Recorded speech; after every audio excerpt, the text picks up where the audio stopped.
Este programa é livre para todos os públicos. Se nós observarmos bem, tanto no Evangelho como nas duas leituras, há uma grande esperança. Como a Canção Nova costuma dizer nos seus intervalos, tem jeito. Hoje a palavra de Deus diz para nós, tem jeito. Não importa a situação que você estiver vivendo, por pior que seja, por mais absurda que possa parecer, por pior que seja essa situação, tem jeito. E mais do que jeito, esse jeito tem nome. E esse jeito que tem nome é de graça, porque é a própria graça. De um extremo dos ossos secos. Aqui penso que nenhum de nós chegou ainda a esse extremo. Pode ser até que sejam os mortos-vivos. Mas que visão, parece um filme de terror.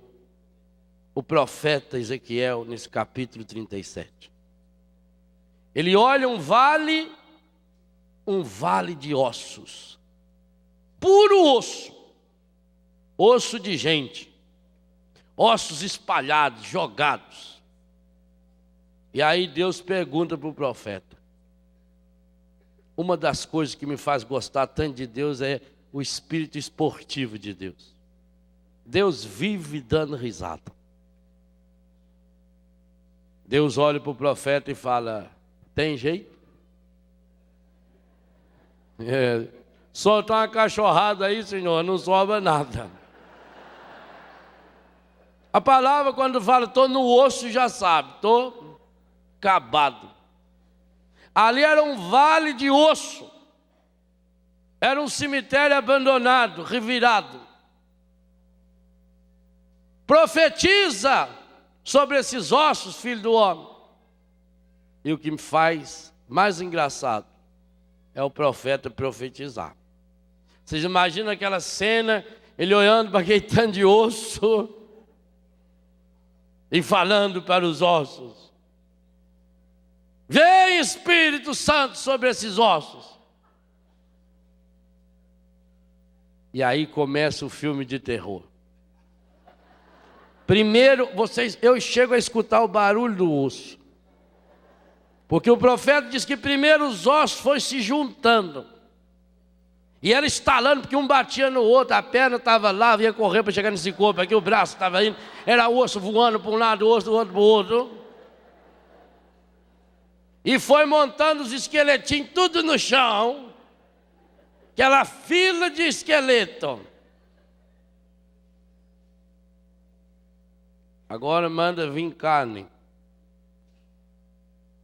E aí começa a grudar a carne. Imagina filmar isso. Passar na sessão da meia-noite.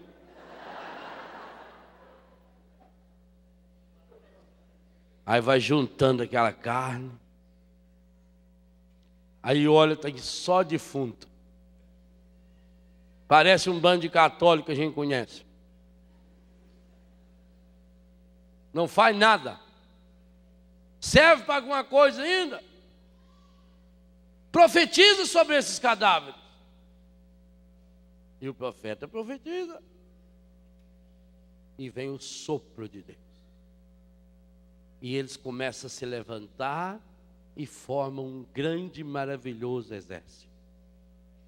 Essa é a esperança. Essa é a certeza. Meu irmão, minha irmã, pode ser que a sua família esteja no osso. Pode ser que a sua fé esteja no osso. Pode ser que a sua sexualidade, a sua moral esteja no osso. Pode ser que o seu corpo esteja no osso por uma doença. Seja o que for, tem jeito. E esse jeito tem nome. E o nome é Espírito Santo de Deus. Tem saída.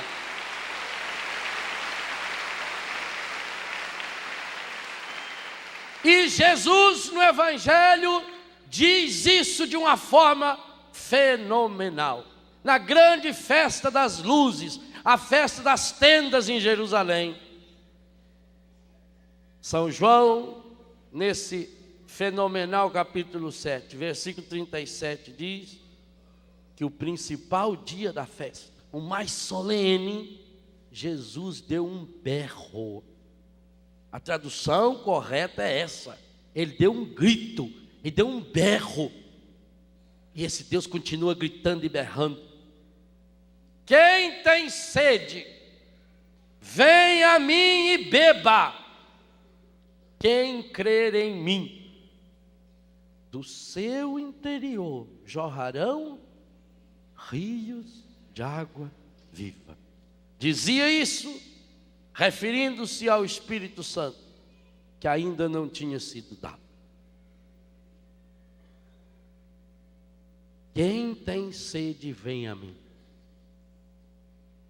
E beba quem crê em mim. É dinâmico. Primeiro é essa sede, todos nós temos essa sede. Lá no fundo do nosso coração há essa sede de Deus. A humanidade inteira tem essa sede de Deus. E busca preencher essa sede com as águas barrentas que o mundo vende. Mas lá no fundo é essa sede profunda. Infelizmente vamos buscar saciar essa sede no lugar errado. E por isso nos abastecemos de água morta, de águas sujas, de águas contaminadas. Você que tem sede, Jesus diz, venha a mim. Para que lado eu estou indo? Aonde eu estou indo buscar? Se eu estou nessa situação da profecia do capítulo 37 de Ezequiel, a primeira leitura de hoje, se eu estou no osso, aonde eu estou indo buscar? Na nova era? Nas falsas religiões? Nessa religião que não me compromete? Nos astros, nas astrologias? No ter, no poder, no prazer? Aonde estou indo buscar? E que água estou bebendo? Dentro da minha casa, através daquilo que eu escuto, daquilo que eu vejo, daquilo que eu me alimento. Que água é essa? Enquanto vamos bebendo, saciando-nos com a água barrenta do pecado, de dentro de nós vai fluindo um rio de águas mortas. E esse rio de água morta é o ódio, o desamor, a mentira, o pecado. É o que vai transformando essa vida num túmulo. A profecia diz que aqueles ossos representam cada um de nós, a raça de Israel. Porque quando não deixamos nos conduzir pelo Espírito Santo de Deus, nós somos pior do que osso.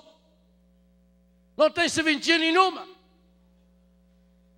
Vamos tornando-nos pessoas sem vida, pessoas amarradas, pessoas que não têm mais ideal, pessoas fracas, que caem diante do primeiro obstáculo. Faz tempestade em copo d'água e às vezes o copo nem está cheio. Aonde estamos indo beber? Aonde estamos indo saciar essa sede? Se não for no coração desse Senhor que nos ama, não vai jorrar em nós o rio de água viva, porque aí vem a dinâmica. Esses 3 versículos de São João mostram a dinâmica do Espírito, e é por isso que Atos dos Apóstolos, São Lucas fala do Espírito como força do alto, como dínamos. E o que é dínamos? Me lembro quando eu era moleque, lá no Biguá. Não tinha luz elétrica como é que chama aqui a central elétrica? Bandeirante? Da Bandeirante. Lá não tinha. O Celesc, Telés, não tinha. Semig. Mas lá em casa descia para baixo do terreno um corgo. Corgo, em mineiro, é a mesma coisa que corrego. Mesma coisa. um córrego, aí tinha uma represinha. Papai fez negócio de cimento assim, punha uma tábua, fechava, represava. Quando chegava de tardezinha, mandava eu ir lá muitas vezes, ou o meu irmão, puxar a tábua.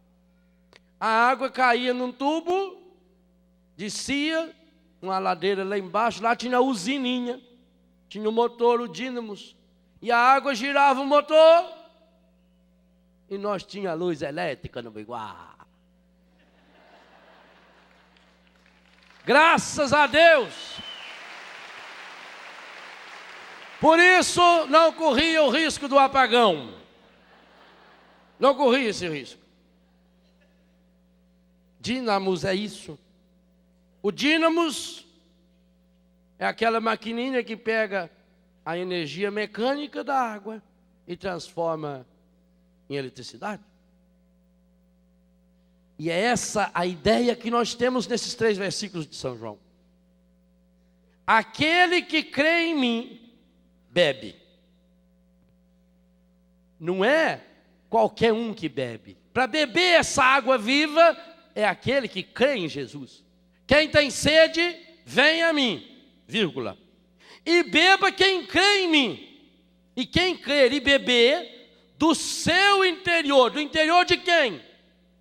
De quem bebeu. Jorrarão rios de água viva. O Espírito é essa força do alto, porque ele entra em nós, como a água que entra na turbina, no dínamos, e faz ele girá-lo, e ele vai girando a uma velocidade incrível, e vai gerando eletricidade. Ele gira, ele faz a vida. Ele pega a força da água, pois o Espírito Santo quer produzir em nós esses rios de água viva. E que rios de água viva são esses? É facílimo de descobrir. Sabe como é que você descobre se uma pessoa é de fato batizada ou não no Espírito Santo? Olha o rio que sai do interior dela. O que jorra do interior dessa pessoa? Seu marido é batizado no Espírito Santo? Porque ele reza em línguas? Isso aí basta rezar um pouco enrolado, que quem não sabe pensa que é línguas. Quando eu estive no Egito há poucos dias, eu achava que eles rezavam em língua o tempo todo.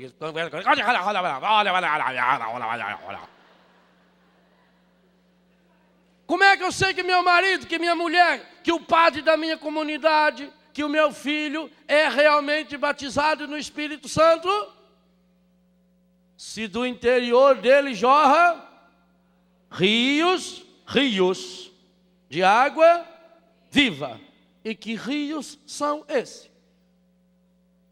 São Paulo, em Gálatas 5, faz uma lista. Aquele que deixa-se conduzir pelo Espírito produz o fruto, no singular, do Espírito. Amor, alegria, paz, bondade, docilidade, temperança, mansidão, fidelidade, firmeza, castidade, persistência. Mas aquele que, embora diga que é um homem ou uma mulher de Deus, que vai na igreja, mas que não se deixa conduzir pelo Espírito Santo, ele produz frutos. E o Papa, o nosso querido João Paulo, na encíclica Dominum et Vivificantem, o Espírito Santo, o Senhor que dá a vida, ele fala numa linguagem maravilhosa, que aquele que acolhe o Espírito, esse produz os frutos do Espírito, o rio de água viva. E que aquele que resiste ao Espírito, ele não usa a terminologia paulina de frutos da carne, para não dar confusão com pensar que carne tem a ver com um corpo só, que não é isso. Tanto que a segunda leitura, nós vamos comentar daqui a pouquinho, fala dessa carne. O Papa, para evitar essa confusão, fala dos frutos do acolhimento do Espírito e dos frutos da resistência ao Espírito. Aqueles que acolhem o Espírito, aqueles que bebem dessa fonte que é o coração de Jesus, o Espírito, esses então produzem os frutos do Espírito. A lista está lá: amor, paz, doçura, mansidão, temperança, alegria. E aqueles que não bebem dessa fonte, eles produzem, na linguagem do Papa, os frutos da resistência ao Espírito. E os frutos da resistência ao Espírito é uma lista medonha: desamor, mentira, ódio, impureza, fofoca, calúnia. E hoje ele faria uma lista aumentar ainda. Que frutos nós estamos produzindo? Mas não o que eu digo, porque uma árvore você não conhece pela casca, é pelo fruto. Que fruto as pessoas que convivem comigo percebem em mim? Ah, padre, mas eu sou uma pessoa fraca. Louvado seja Deus se você chegou a essa conclusão. Porque segundo São Paulo, na segunda leitura de hoje, essa é a grande, e na leitura de hoje, única condição para você beber dessa fonte de água viva. O Espírito Santo só pode vir em auxílio da nossa fraqueza. Você é fraco? Então você pode ser cheio do Espírito Santo. Romanos 8, 22 a 27, a segunda leitura. A natureza geme como a mulher nas dores do parto. A natureza está gemendo as dores do parto, o novo nascimento que Jesus fala através de São João capítulo 3. Esperando a redenção. A natureza está contaminada pela falta do Espírito Santo em nós. O homem e a mulher sem o Espírito Santo, por onde ele passa, ele deixa um rastro de morte, até na natureza.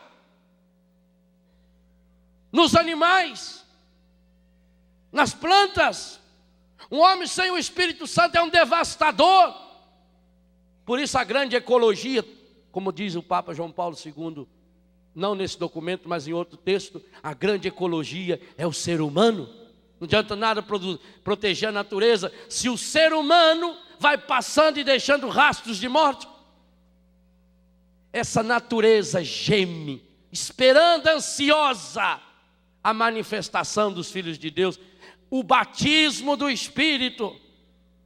Porque nós não sabemos o que pedir e nem sabemos como pedir. São duas coisas que Paulo diz que nós não sabemos. Eu não sei o que pedir e nem sei pedir o que convém. Outro sim, versículo 26. O próprio Espírito vem em socorro, ou como na Ave Maria a tradução, em auxílio à nossa fraqueza. E reza em nós com gemidos inefáveis. Meu irmão, minha irmã, aqui não está falando somente do dom das línguas, não. Esses gemidos inefáveis são os frutos do Espírito Santo. Há uma analogia maravilhosa entre a carta de Paulo aos Gálatas e essa carta aos Romanos. No capítulo 8 de Romanos, 19 vezes ele fala do Espírito Santo. Só nesse capítulo 8, a segunda leitura. E esse é como que o cerne do texto. O Espírito vem em auxílio à nossa fraqueza e reza em nós com gemidos inefáveis.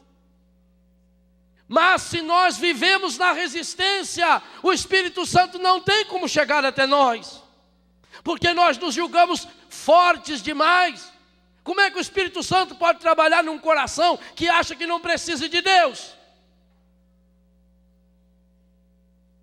E aí vem um questionamento sério.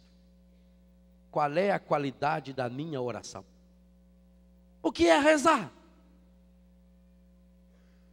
Ora, se o Espírito Santo inspirou a Bíblia toda todas as orações que tem na Bíblia são orações inspiradas pelo Espírito Santo.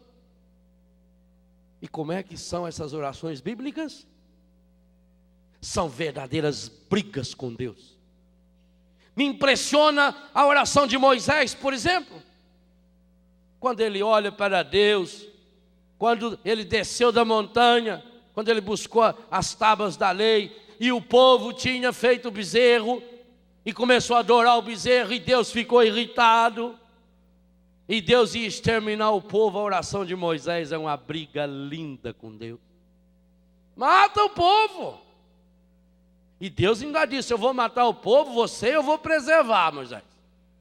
E vou arrumar um povo novo para você.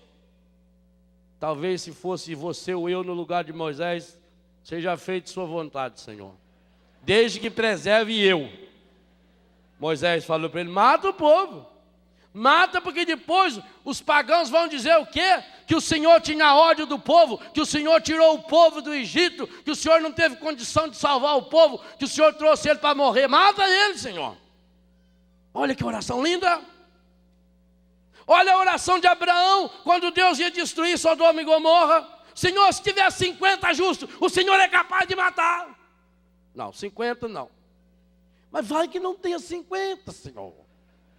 Vai que houve aí um desgaste. 45. Não, 45. 40, Senhor. Desculpa a minha insistência. Talvez tenha 30. É a oração da pichincha. É a oração que Deus entende. Não é aquela oração: ó Senhor, eu te louvo, aleluia, glória a Deus. E Jesus, repetindo Isaías, vai dizer: esse povo me louva com os lábios, mas o seu coração está longe. Não é essa a oração que Deus quer. O Espírito que reza em nós com gemidos inefáveis, ele abre o coração diante de Deus. É fabuloso o livro de Jó. E tem alguns que dizem que Jó não é um livro só sapiencial, porque Jó é um paradigma. Na verdade, ele não existiu.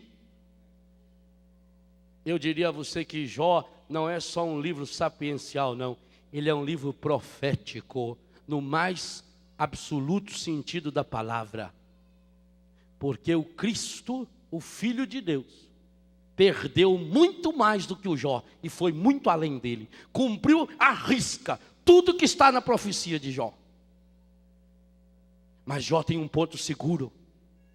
Quando vem o sofrimento, a dificuldade, ele fala quase que como sem fôlego: nu saí do ventre de minha mãe, nu voltarei, o Senhor Deus, o Senhor tirou, louvado seja o Senhor. Aí começam os 3 amigos. Porque o Jó sofreu, ele perdeu tudo, ele estava lá no buraco. E ele começa a falar, mas com sinceridade. E aí vem os 3 amigos dele: mas não pode falar assim de Deus. Se você está mal, é porque você fez alguma coisa errada, porque senão Deus não ia mandar desgraça para você. Se ele mandou, se tem alguém que errou aqui, então foi Deus, diz Jó. Eu não fui. E os 3, nossa, você não pode falar isso de Deus. Punha a mão na boca, diz o livro de Jó. Punha a mão, não pode falar isso. Os 3 amigos viviam defendendo Deus. E Jó na sua oração brigando com Deus. Aí quando Deus reaparece em cena lá no capítulo 38, se não me engano, Deus condena quem? Os 3 amigos. Meu Deus, mas isso é injusto. Os homens estão defendendo o Senhor faz 38 capítulos aqui do livro do Jó.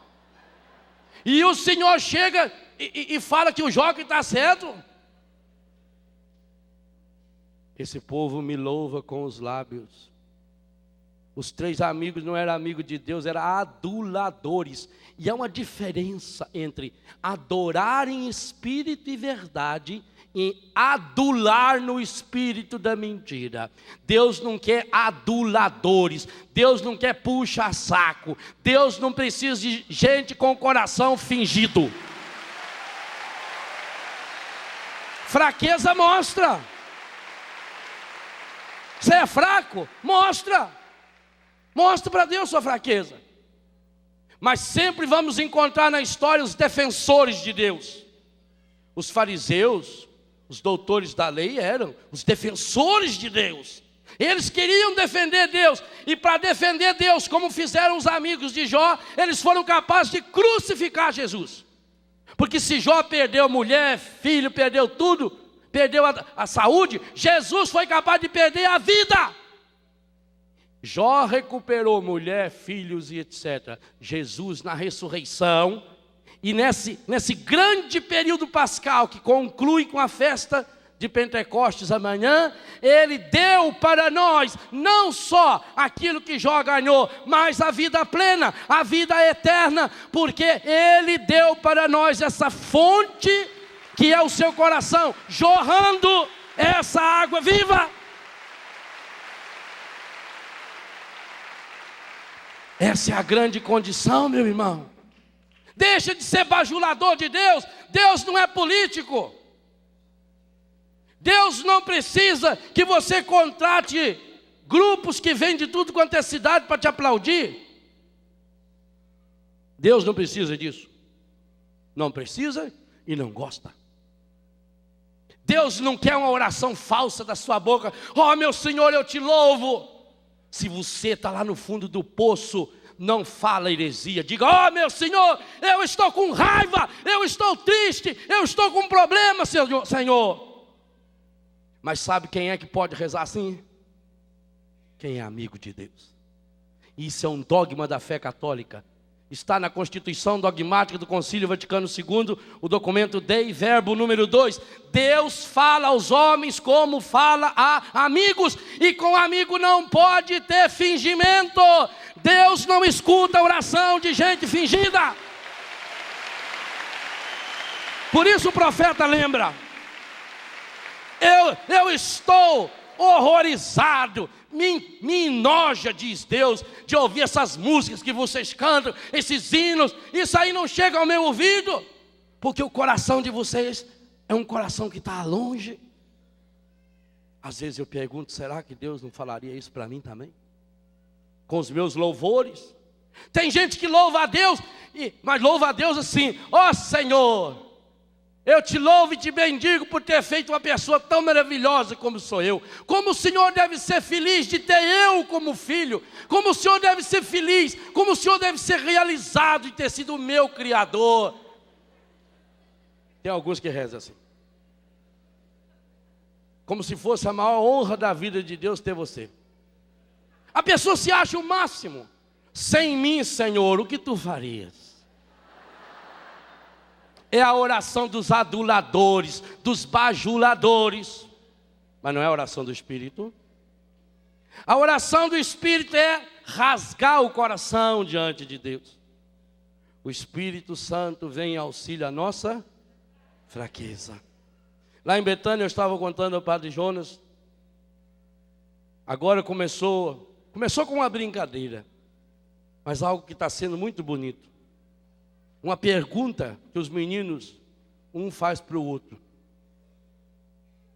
Um dia veio até mim uma senhora: ai, pá, eu já fiz tudo pelo meu filho, pá. Eu estou desesperada, pá. Não tem mais o que eu fazer. Eu estou desacursado, pá. Eu estou entregando os pontos, pá. E eu já fiz tudo. Falei: filha, a senhora já fez tudo mesmo? Falou: já. Só podia levantar um pouco a saia para eu ver o seu joelho. Ela olhou em mim meio assim: por favor, não quero ver mais nada, não, só o joelho. Ela levantou um pouquinho, só não fez tudo ainda. Não estou vendo calo no joelho. Se não tem calo no joelho, então não chegou no fundo do poço ainda. Se não tem calo no joelho, não fez tudo ainda.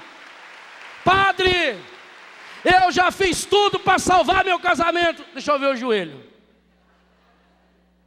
Padre, eu já fiz tudo, mas eu não estou conseguindo manter firme o meu sacerdócio, padre. Está sendo difícil os meus votos. Deixa eu ver seu joelho, padre. Deixa eu ver seu joelho, irmã.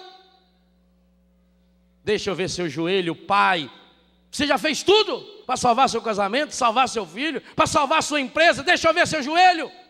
O Espírito Santo vem em auxílio à nossa fraqueza. Quando você está fraco, você não para em pé. O cristão nunca para em pé. O cristão só para de verdade quando ele está ajoelhado, porque aí ele tem o Espírito Santo, aí ele tem a força do alto. Mas é triste que tem católico que não se ajoelha mais nem na hora da consagração. E isso dói meu coração.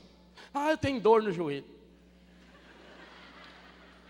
Olha, gente, eu vi uma cena. Tá certo que a intenção do bichinho era outra. Na Semana Santa, lá em Betânia, em nosso retiro, nós fazemos a via sacra, no meio do mato, na trilha do terreno novo. Nossa via sacra demorou 4 horas. Uma maravilha.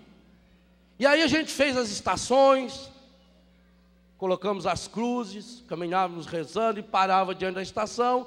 E cada grupo, umas 300 pessoas fazendo conosco o retiro. Então cada grupo fazia a reflexão. E chegava um momento que a gente fazia a oração. Nós vos adoramos, Senhor, e vos bendizemos. E a gente se ajoelha. Eu tenho um cachorrinho, o Chuvisco. Chuvisco já está comigo há uns 7, 8 anos. É um cachorrinho daquele da Cofap, coisa mais bonitinha. Agora ele está todo orgulhoso que a esposa dele ganhou 5 chuvisquinhos. E o chuvisco, onde a gente vai junto, né? A hora que eu me ajoelhava nas estações, ele ajoelhava com as 4 patinhas. Tá certo que como eu ajoelhava, ele achava que eu ia demorar e ele agachava. Mas que ele ajoelhava. Hoje tem católico que não se ajoelha mais. Dói o joelho. Dói. E você não quer sofrimento nenhum, né? Já fiz de tudo. Deixa eu ver seu joelho. E eu não estou falando em sentido figurativo, não. Você vai lá na roça, o homem que trabalha na enxada, olha a mão dele. Tem calo. A mulher que faz crochê, tem calo. Quem trabalha no computador, dá calo aqui. Dá tendinite. Sujeito que fala muito tem calo nas cordas vocais. Dá calo. Aonde você tem calo? O dia que você tiver calo no joelho, eu começo a acreditar que você pode falar de Deus. Fora isso, você está falando sobre qualquer assunto.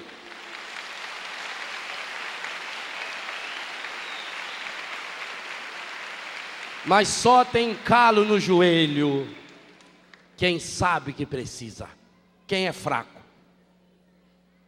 Eu tenho grandes modelos na minha vida de padre. Um modelo que eu amo demais é meu pai. Papai já está há uns 20 anos doente. Papai teve muito doente. Eu acho que pela medicina, se fosse só pela medicina, ele seria paralítico. Papai teve desgastes nas articulações. Chegou a ficar realmente paralisado na cama, com dores horríveis. Foi internado várias vezes. Mas a marca registrada do papai é o sorriso. Tudo para ele sempre está bom. Ele sempre tem uma história alegre para contar. Mas a coisa que mais impressiona no meu pai, se ele estiver assistindo, ele vai saber isso. Acho que não sei se ele está na missa agora. Você vai ficar sabendo pela televisão. A coisa que mais impressiona no meu pai é o cuidado que ele tem com a horta. Porque o papai anda assim. E ele tem a horta lá no fundo de casa. Ele faz o tempero que vai para nós filhos. Quando eu tinha casa onde eu morava com os meninos, eu levava o tempero que ele fazia. Mas o papai tem um problema nas articulações, ele não pode se abaixar. Então ele tem um pedaço de espuma de colchão, ele leva nessa mão e nessa vai a enxada. Então ele vai indo. Aí ele vai trabalhar aqui. Ele joga a espuma no chão, põe a enxada de pé, vai segurando no cabo E no cabo da enxada, ele se ajoelha na espuma, aí ele capina, aí ele planta o que der. Fez aquela roda, ele traz a enxada aqui, segurando no cabo da enxada. Meu pai vai se levantando, dor, aí custa ficar em pé, aí descansa um pouquinho, aí com a enxada ele põe a enxada por baixo da espuma e pega. Mas a horta dele é linda. Meu pai me ensina. Eu tenho evangelho vivo na minha casa.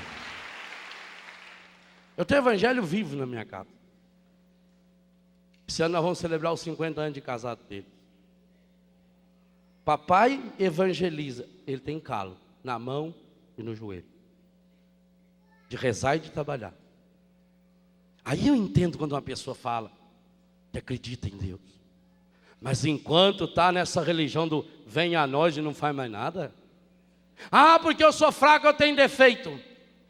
O mundo não gosta de gente fraca. O mundo não. Vestibular, entre os melhores alunos. No exército, exame de seleção, só os melhores. A fábrica pede o currículo vitae de todos os que querem trabalhar e só entra os melhores. E com isso a gente vai criando máscara, porque a gente acha que a gente precisa ser melhor. Meu irmão, o único jeito de você ser melhor em Deus é arrancar a máscara, arrancar aquela roupa plástica e mostrar do jeito que você é, inclusive com as suas fraquezas. É a história dos dois vasos. Tinha um homem que ele vendia água, buscava água e levava água para o rei. Então ele tinha uma mula, uma cangalha, com jacá é aquele balaio grande, e dentro do jacá ele colocava, tinha 2 vasos grandes. Então ele ia com a mangueira lá embaixo, descia lá e enchia os 2 vasos. Pois ele ia com a mula pelo caminho, ia lá e vendia por litro a água. E assim todo dia ele fazia. Andava 3 ou 4 quilômetros. Mas ele não sabia que os vasos têm o dom de falar. E um daqueles vasos, ele era rachado até a metade. E aquele vaso tinha um complexo de inferioridade, porque o outro vaso todo dia fazia questão de dizer para ele: quantos litros você conseguiu levar? E enquanto aquele vaso que era inteiro levava 100 litros de água, cada litro R$1 que fosse, R$100. Aquele outro vaso que tinha uma rachadura do lado levava 60, 50 litros. E todo dia o dono do vaso enchia os 2. Os 2 recebiam 100 litros. Um chegava lá com 100 litros. O outro tinha uma rachadura, chegava com 60, com 50. E a maior humilhação dele era essa. Aquele vaso foi ficando triste, e toda noite o vaso bonito. E hoje? Conseguiu segurar menos uns 60? Você já viu que você é um peso, rapaz? Você é rachado, vaso feio, vaso estragado. O patrão, o dono dos vasos, começou a perceber que o vaso estava triste, mas ele não sabia que o vaso falava. Um dia ele pôs a mão no vaso e pensou em voz alta, e o vaso escuta pensamento. Tem um anjo que cuida desses departamentos. Ele pensou: por que esse vaso está com essa cara triste? E o vaso aproveitou e falou: eu sou um vaso estragado, eu sou um vaso rachado. Eu não sei porque que o Senhor ainda está comigo até hoje. Toda noite eu tenho que escutar o outro colega lá, o vazão chique, o vazão carismático, aquele vazão que leva sempre 100. E eu fico pensando, por que o Senhor não me joga fora? O dono dos vasos disse: amanhã, quando nós formos buscar água, eu queria que você, ao invés de ficar com a cabeça baixa como você fica, olhando para si mesmo, que você desse uma olhadinha em volta na estrada. E aquele dia ele percebeu. A estrada, aquele caminho difícil, o lado dele era cheio de flores. O lado do outro era seco. E quando chegou lá em cima, que ele vendeu, o patrão vendeu a água e esvaziou, ele foi agradecer o patrão. Porque o patrão, percebendo que ele tinha essa rachadura e que ele vinha vazando água pelo caminho afora, aproveitou para ir semeando flores e plantas. E enquanto ele ia, levando o que ele conseguia, ia regando cada dia o seu caminho. E o lado do seu caminho era florido, o lado do outro era seco. Meu irmão, Deus não quer que você chegue lá no céu como um vaso cheio. O cristão nasceu para regar com a água viva do Espírito Santo o caminho seu e dos outros. E esse é o verdadeiro sentido da nossa vida. Talvez você seja um vaso estragado, rachado, quebrado. Deixa essa fonte de água viva encher você, porque rachado, quebrado, estragado, você será um vaso cheio desse amor de Deus. E dentro de você vai brotar um rio de água viva que você vai deixando pelo caminho. Que tristeza! Há muitos cristãos que receberam o dom do Espírito Santo. Todos recebemos. Mas alguns são os vasos tão fechados e se acham tão importantes que a água dentro dele acaba mofando, estragando. Tenta deixar o Espírito Santo agir em você com a sua fraqueza. Para descobrir essa grande força, não tem outro jeito. O Espírito Santo vem em auxílio à nossa fraqueza. Reconheça essa fraqueza. Amanhã é a grande festa de Pentecostes. E eu dizia ontem a você: como eu gostaria que você não saísse daqui amanhã como você chegou aqui. Que maravilha você poder voltar para a sua terra, para a sua casa, um vaso estragado, rachado, mas semeando e regando as flores, fazendo com que o caminho dos outros seja mais bonito, fazendo com que a vida seja mais bonita. E esse é o sentido da vida. O que adianta eu tentar ser um vaso muito grande, um vaso muito importante, se eu sou uma pessoa fechada, bitolada, se eu acho que eu não preciso de Deus? Hoje a palavra de Deus diz para mim e para você: pode ser que a gente esteja num túmulo, e estar no túmulo significa não tem saída. Padre, não tem saída. Eu estou contaminado de uma doença. Padre, meu casamento acabou. Padre, eu estou na droga. Eu tenho esse vício. Meu irmão, minha irmã, com Deus, no poder do Espírito Santo, nada é impossível. Você por você mesmo não vai conseguir. Padre, eu já tentei, padre. Eu já tentei e não consigo. E eu digo a você, continue tentando e você não vai conseguir. Padre, eu já fiz tanta coisa, padre, deu tudo errado. E o que você continuar fazendo vai continuar dando errado, porque você com você mesmo é minoria absoluta. Você com você mesmo não é nada. Você com encardido só pode ir para o buraco. Agora, se você é fraco, feito esse osso, mas deixa o Espírito Santo agir em você, Ele põe vida nesse osso morto e faz esse osso ser vida, ser fonte de vida. E por isso que é preciso aprender com Jesus. Se Ele mesmo, como lembra a carta aos Hebreus, apresentou a Deus com gemidos, com lágrimas, orações e súplicas. Jesus participou da fraqueza humana, não porque tivesse cometido pecado, mas que por amor Deus o fez pecado por nós. A grande esperança para nós. A vigília de Pentecostes, meus irmãos, abre para nós um horizonte maravilhoso. Ainda dá tempo de você abrir o seu coração, que seja vaso estragado, quebrado, faltando um pedaço, não tem problema.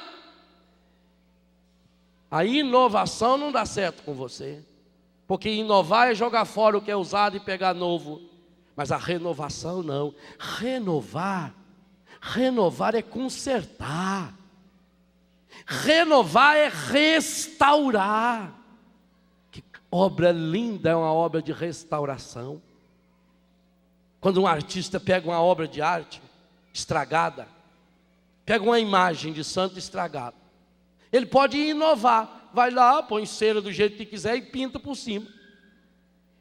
Mas se ele quer restaurar essa imagem, ele tem que ir limpando, fazer um estudo, descobrir a cor, descobrir que jeito que era, como é que era o modelo, como é que era no original essa imagem. Como o ano passado a gente viu o Vaticano, na Capela Sistina, fazia 18 anos que estava fechado um corredor, porque ele estava restaurando. Meu Deus, que maravilha, o Museu do Vaticano, as partes restauradas que a gente pode ver agora. Mas o artista foi lá com delicadeza, descobrir o que o artista, o dono do projeto original. Para você restaurar tem que saber qual é o projeto original. E primeiro ir limpando com muito cuidado, limpando devagarinho. Com cuidado, vai limpando. Descobre o projeto original e vai refazendo. Para restaurar tem que pôr a mão. Oh, meu irmão, o Espírito Santo, o novo Pentecostes, é o amor de Deus querendo restaurar a nossa vida. Restaurar a sua vida, restaurar a sua família, restaurar a sua sexualidade, restaurar a sua afetividade, restaurar a sua empresa, restaurar os seus relacionamentos, restaurar o seu grupo de oração, restaurar a sua vocação, restaurar a sua fé. Pode ser que tudo isso esteja quebrado, não interessa, pode ser que esteja quebrado. Se tiver quebrado, apresente-se quebrado diante de Deus, como esses ossos secos de Ezequiel 37. Senhor, eu sou esses ossos, eu estou como se fosse num túmulo, Senhor, eu estou frio, eu estou ferido, Senhor, eu estou machucado, meu coração está despedaçado, por onde eu fui andando, eu fui deixando pedaços, Senhor, eu estou no osso, Senhor, eu estou no fim, eu não aguento mais, mas pelo amor de Deus, tira essa máscara. Não adianta nada a gente ficar com essa máscara que o encardido põe na gente, e que tudo está bem, que tudo está maravilhoso, se eu sei e o Espírito Santo sabe muito mais, e essa é a tristeza de Deus. Como Deus deve ficar triste quando olha para mim como padre, para você como leigo, e pensar: meu Deus, eu fiz esse menino, eu fiz essa menina, o projeto original está aqui, e o nosso projeto original chama-se Jesus de Nazaré. Deus fez cada um de nós olhando para Ele, e Ele fez-nos a imagem e semelhança do Seu Filho, e quando Ele olha para nós hoje, vê uma máscara, e por trás dessa máscara o que nós temos? Pessoas despedaçadas, estragadas, cada vez mais semelhantes ao encardido, porque a gente vai ficando parecido com aquele que a gente obedece. Oh, meu irmão, minha irmã, Deus quer gravar, e Pentecostes é essa festa, quer gravar no profundo do nosso coração, no fundo do nosso coração, no mais profundo da nossa história. Deus quer gravar o seu amor.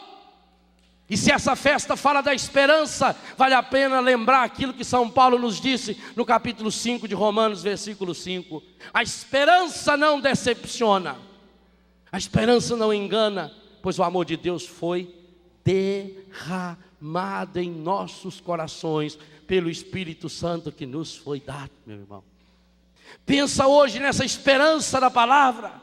Jesus hoje olha para cada um de nós e grita: quem tem sede, venha a mim. Venha a mim. Venha Jesus. Abra o seu coração para Ele. Eu estou aqui, Senhor.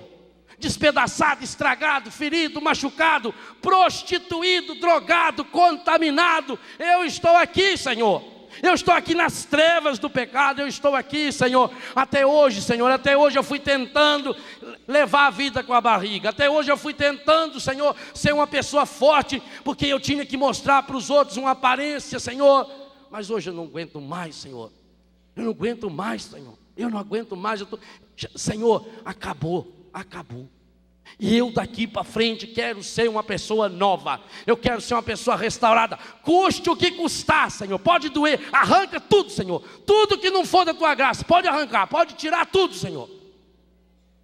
Mas me faz esse homem novo.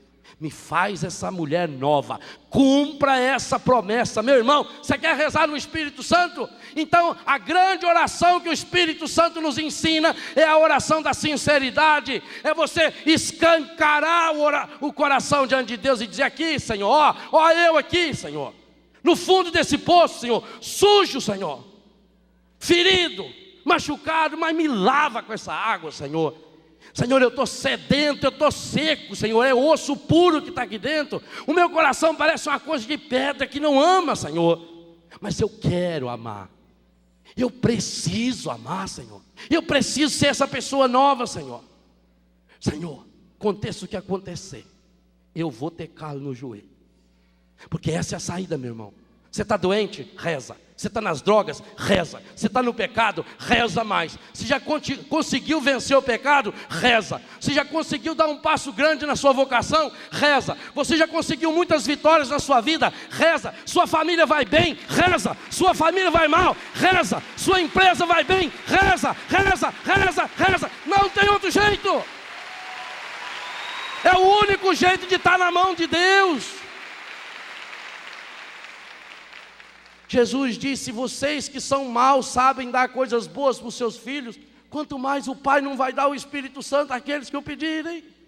O Pai quer nos dar o Espírito Santo. A natureza geme e sofre, e quando a gente vai vendo a natureza estragada, os rios estragados, as árvores cortadas, quando a gente vai vendo o que as enchentes provocam, ao invés de culpar o prefeito, o vereador, o governador, olha para você e diz: quem sabe a natureza está gemendo desse jeito por minha causa.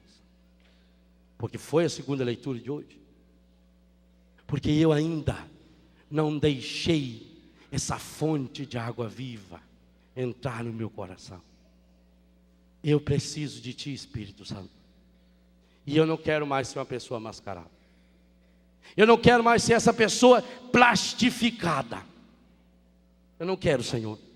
Eu preciso, Senhor, eu me mostro, eu estou aqui, Senhor. Por isso eu te suplico: batiza-me, Senhor, no Teu Espírito, pois minha alma sedenta está. Batiza-me, Senhor, no Teu Espírito, pois minha alma sedenta está. Então peça: vem, ó água viva, ó água pura, fecundar meu coração. Vem, ó água viva, ó água pura, transformar meu coração. Mas peça com toda a força do seu coração: vem, vem, ó água viva, ó água pura, fecundar meu coração.